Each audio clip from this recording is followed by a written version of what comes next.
प्रथम जो आता है मधु कैटभ का वध मां करती है। और मधु कैटभ का जब वध होता है तत्पश्चात, क्योंकि हमारी दुनिया में भी देखा गया है कि जब हम एक बुरी आदत को छोड़ते हैं तो दूसरी बुरी आदत स्वतः ही आ जाती है। इसी प्रकार जब मां ने मधु कैटभ का वध किया, फिर समय शुरू होता है महिषासुर का। महिषासुर जो कि बहुत ही अहंकारी राक्षस था, जिसने बहुत तप किया और उसने ब्रह्मदेव को प्रसन्न कर लिया। कठोर तप करके ब्रह्मदेव को प्रसन्न किया और वो क्या कहता है कि ओम ब्रह्मदेव आय नमः, ओम ब्रह्मदेव आय नमः। ऐसी उसने कठोर तपस्या की और जब तपस्या की तो ब्रह्मदेव प्रसन्न हो गए। जब ब्रह्मदेव प्रकट होते हैं तो कहते हैं कि मांग महिषासुर, आज मांग, आज मैं तेरी तपस्या से प्रसन्न हूं, तुझे क्या चाहिए? तो महिषासुर क्या मांगता है? महिषासुर कहता है कि मैं किसी भी पुरुष से ना हारूं, कोई भी पुरुष मुझे मार ना सके। तो ब्रह्मदेव कहते हैं कि तथास्तु। तत्पश्चात महिषासुर के मन में ये आता है कि पुरुष का तो मैंने मांग लिया है, अभी मौत तो आनी है, अगर जन्म हुआ है तो जाना तो है ही है।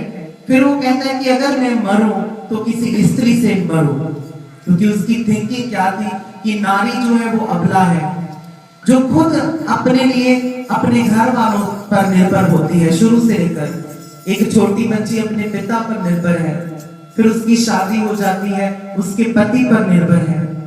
ऐसे कर जो नारी सारी उम्र दूसरों के ऊपर निर्भर है, वो मुझे कैसे मार सकेगी? तो कहता है कि हे ब्रह्मदेव, अगर मैं किसी से मरूं तो मैं एक नारी से मरूं। तो ब्रह्मदेव जो है उसी के वरदान देते हैं।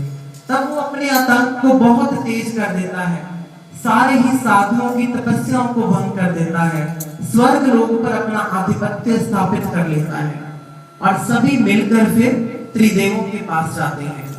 और फिर भगवान विष्णु उन्हें क्या कहते हैं कि हम सभी को मिलकर संगठन करना होगा, और वो सभी मिलकर तप करते हैं, संगठन करते हैं।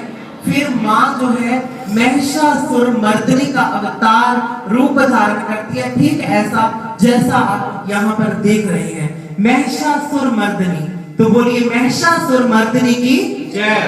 तो मां का विराट रूप, सिंह पर मां सवार है, मां की भुजाएं और मां के चेहरे पर तेज, इतना क्रोधित मां, और मां कह रही है कि आज मैं महिषासुर को नहीं छोड़ूंगी।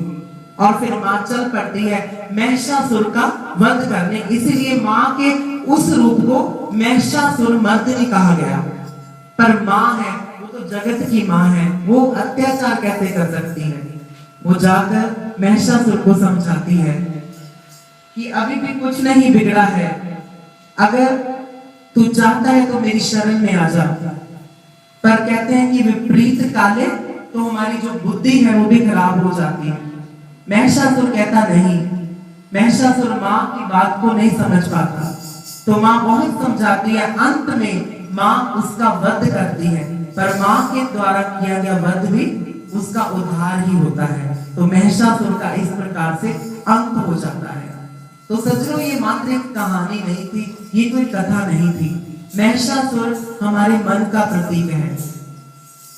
जितनी भी बुराइयां हमारे मन में है वो महिषासुर है। देवी भागवत में जब नवरात्रों का आता है तो सबसे पहले मधु कैटभ के बाद महिषासुर की लीला आती है। तो वो तो हुआ, पर आज भी मां यही सिखाना चाहती है कि आप अपनी बुराइयों का अंत कर दो, आप अच्छे इंसान बनो। जब तक हमारे भीतर ईर्ष्या, द्वेष, नफरत है, तब तक हम मां की कृपा को कैसे प्राप्त कर सकते हैं?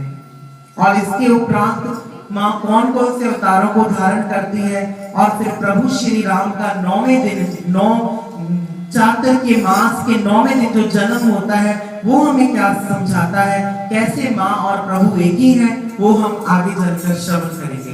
तो आए अब हम इसी प्रकार इन भजनों का आनंद लेते हैं। जयकारा श्री राम वाली का। बोल सच्चे दरबार की जय।